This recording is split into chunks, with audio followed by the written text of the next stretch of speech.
Hello everyone, আমি সঞ্চিতাস ব্লগে তোমাদের অনেক অনেক ওয়েলকাম। তোমরা কেমন আছো? আশা করি তোমরা সবাই খুব ভালো আছো। আমিও খুব ভালো আছি। চলে গেছি নতুন একটা ভিডিও নিয়ে। তো আজ হলো বুধবার, মামা বাড়িতে কালী পুজো, আমি সেখানেই যাব। তো এখন বাজে 12:30, মা বাবা চলে গেছে, আমি ঘরে সব কাজ বাজ করে স্নান করে পুজো দিয়ে যাচ্ছি। অনেকটাই লেট হয়ে গেছে, আমার একটু আগে যাওয়ার কথা ছিল, তো লেট করে যাচ্ছি কারণ যেহেতু আমি পুজো টুজো দিতে পারবো না, পুজোয় দেখে কিছু ধরতে পারবো না বলেই আমি একটু লেট করে গেছিলাম। তো চলো আমি যেতে লাগি, ভিডিওটা তোমরা দেখতে থাকো, আশা করি ভালো লাগবে। তো দেখো আমি রাস্তায় বেরিয়ে গেছি, আর এত রোদ না, আমি ভুল করে তার জন্য ছাতাটা নিয়ে যাইনি, প্রচণ্ড রোদ ছিল। আর তোমাদের তো আগেই বলেছি মামা বাড়ি বেশি দূর না, আমাদের বাড়ির থেকে 10 মিনিট মতো লাগে হেঁটে যেতে। তো দেখো আমি আস্তে আস্তে চলে এসেছি মামা বাড়িতে। দেখেছি বাইরের সঙ্গে টুনি লাইট দিয়ে সাজিয়েছে। তো এসে দেখি সমীর, আমার ছোটো দেওর, ও আলপনা দিচ্ছে, খুব সুন্দর আলপনা দিয়েছে, ও হাতের কাজ খুব সুন্দর।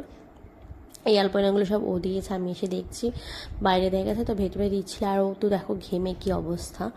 আর এইদিকে ফল টল যা কিছু ছিল সব বের করা ছিল। মামাবাড়ি প্রত্যেক বছরই পুজোটা হয়, কিন্তু আগের বছর হয়নি, যেহেতু মামাবাড়ি অসুস্থ ছিল সেই জন্য। আর এটা হচ্ছে পপাট, ও না খুব সুন্দর কথা বলতে পারে। এখানে দিদি মালা গাঁথছিল, 108টা করে যেসব মালা গাঁথতে হয়। আর যেহেতু আমি ঠাকুরের কোনো কাজ করতে পারবো না, সেই জন্য মাসি আমাকে বললো এই কাজু বাদামগুলো ছুলে দিতে, কারণ রাত্রেবেলার পুজোর খাওয়া দাওয়া হবে রাইস আর বিরিয়ানি বলছে না, রাইস আর আলুর দম, মাথা আমার খারাপ হয়ে গেছে। তো যাই হোক, তারপরে এগুলো সব বিকেলবেলা সব মাসি দিদা এগুলো সব জোগাড় যন্ত্র করেছিল, কারণ যাবে জল আনতে, সেই জন্য।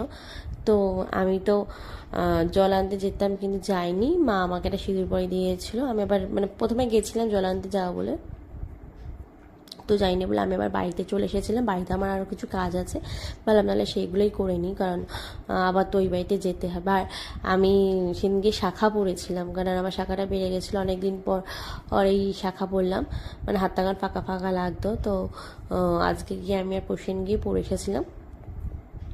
তো চলো আমি আবার রেডি হয়ে আসছি। তো তারপরে রেডি হয়ে নিয়েছে, আমি এই শাড়িটা পরেছিলাম পিচ কালারে। তোমরা কিন্তু অবশ্যই কমেন্ট করে জানাবে কেমন লাগছিল আমাকে। এটা আমার মায়ের শাড়ি, আর আমার অনেক শাড়ি আছে, তবুও যেন কোনো অকেশন বদলে মা নয় ছোটো মার শাড়ি পরতে ইচ্ছে হয়। তো যাই হোক, এই শাড়িটা খুব সফট, সেই জন্য পরেছি। তো আমি পুরোপুরি রেডি হয়ে গেছি, তখন বাজে 7টা, ওরা যাবে ঠাকুর আনতে। ঠাকুর আনতে যাব, আমিও যাব সেখানে, সেই জন্য তাড়াতাড়ি রেডি হয়ে নিয়েছি। পোষণ মাকে 2-3বার ফোন করেছিল। আর এত গরম লাগছিল কি বলবো, এই শাড়িটা পরেছে, আর যার জন্য গরমের জন্য আমি চুলটা খোপা করে নিয়েছিলাম। তো আমাকে কেমন লাগছে অবশ্যই কমেন্ট করে বলবে। যতই হোক বাড়ি কালী পুজোটা না সাজুগুজু করলে হয়। আর আমি না এই জায়গাটা ভয়েস প্রথমে দিয়েছিলাম, জানি না কেন ভয়েসটা শোনা যাচ্ছে না, তাই জন্য আবারও ভয়েস দিতে হচ্ছে। তো দেখো এবার বারবার ফোন করছে, নাহলে রাগ করবে। তো চলো আমি গিয়ে এবার কথা বলছি। তো তারপরে আমরা ঠাকুর নিয়ে চলে এসেছি। ঠাকুর যখন নিয়ে আসতে গেছে তখন কোনো ভিডিও করিনি, কারণ দেরি হয়ে গেছিলো অনেকটাই। একবারে বাড়িতে এনে তারপর ভিডিও করেছে। এখানে মা বরণ করছে, মা আমার শাশুড়ি মাকে বরণ করছে। মামা বাড়ির মা প্রতি বছরই বরণ করে, মাই করে। তো মা খুব সুন্দর করে বরণ করে, আমার না খুব ভালো লাগে দেখতে।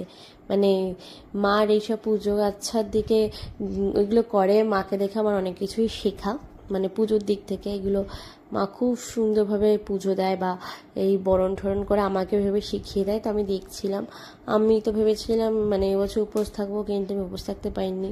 আমার মনটা খুবই খারাপ ছিল, কি আর করা যাবে, সামনের বছর চেষ্টা করব থাকার। তো দেখো মা কি সুন্দর পান দিয়ে বরণ করছে। আর এই মামাবাড়ি পুজোর দিনকে, সেদিনকে মামাবাড়ির পাশে একটা মন্দির আছে, সেখানেও পুজো হয়, একই দিনে দুটো কালী পুজো হয়। তো দুদিকেই দু জায়গায় লোক আসে। তো এখানে মা বরণ করছিল, আর আমি তখন ভিডিওটা করছিলাম। তো তারপরে বরণ ঠরণ হয়ে যাওয়ার পরে মাকে মন্দিরে নিয়ে নিয়েছে, এখানে ঠাকুরমশাই চলে এসেছিলো। আর ওখানে মামি শাশুড়ি দাঁড়িয়েছিল, আর এখানে ঠাকুরমশাই কাজ করছিল।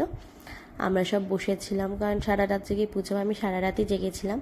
তো তখন আমার মা ছোটো মা গেছিলো, তাই জন্য মা ছোটো মা দিদি মাসি বোন সবাই বসে গল্প করছিল, আমি ওখানে ছিলাম। তো দেখো আমার বোন দেখে হাসে, লজ্জা পেয়ে গেছে। আর যেহেতু আমি উপোস ছিলাম না, আমি তাড়াতাড়ি খেয়ে নিয়েছিলাম, আমার প্রচণ্ড খিদে পেয়েছিল।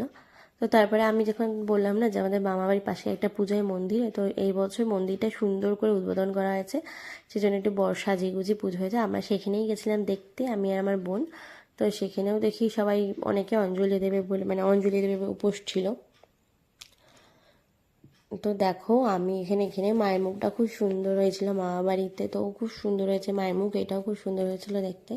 তো এখানে খানিকক্ষণ আমরা দাঁড়িয়েছিলাম, তখন ঠাকুরমশাই মানে পুজো শুরু হয়নি, ঠাকুরমশাই যেসব কাজগুলো থাকে সেগুলো করছিল। আর এখানেও খাওয়া দাওয়ার ব্যবস্থা ছিল, ওরাও এখানে ফ্রাইড রাইস আর আলুর দম খাইয়েছে। তো দেখো রাস্তায় যেহেতু দু জায়গায় পরপর পুজো, সেজন্য রাস্তাটা টুলে দিয়ে সাজিয়েছে, আর আমি তো রাস্তায় ঘুরে ঘুরে বেড়াচ্ছিলাম।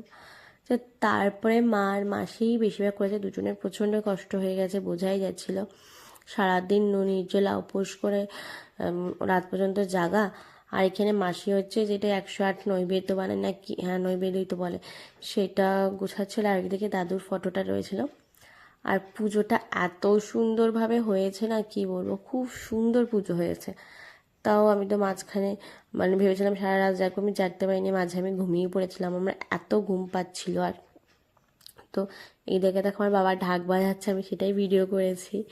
বাবা তো কি ভালোই ঢাক বাজাতে পারে, কখনো দেখিনি সামনে সামনে, এই প্রথমবার মানে মামাই পুজোতে এসে বাজালো। আর এদিকে মামা ছিল, বাবা ছিল, সবাই বসেছিল, আর আমি একটু বাবার পাশে বসেছিলাম।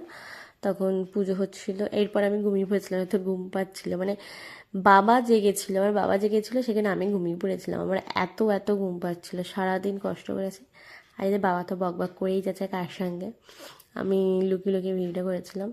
তো তারপরে যেটা 108 প্রদীপ জ্বালায় সেটাই জ্বালাচ্ছিল মা, মাসি আর মামা মিলে, আমি দেখছিলাম। আমি কালী পুজোয় শুধু ভিডিও করেছি, ঘুরেছি, কাজও করেছি, মানে ঠাকুরের কাজ না করলেও দুপুরবেলা সবাইকে খেতে দিয়েছিলাম, অনেক লোক হয়েছিল, এক দুজন করে সবাইকে খেতে টেতে দেয়া, সেগুলো গোছানো। তো তারপরে আমি ঘুম থেকে উঠে দেখি তখন হোমযজ্ঞ হচ্ছে, তো সেটাই আমি একটা ভিডিও করেছিলাম। আর আমার পাশে অমিত বসেছিল, অমিত ও ভিডিও করছিল। আর এই ভিডিওটা হচ্ছে বেশ কিছুদিন আগের, আমি পোস্ট করতে পারিনি, তো এখন পোস্ট করছি। পোস্ট করতে পারিনি বলতে ভিডিওটা আমার ডিলিট হয়ে গেছিলো, জানি না কেন, বাট অনেক খুঁজে খুঁজে আমি আজকেই পেলাম, দেখি ভিডিওগুলো সব রয়েছে।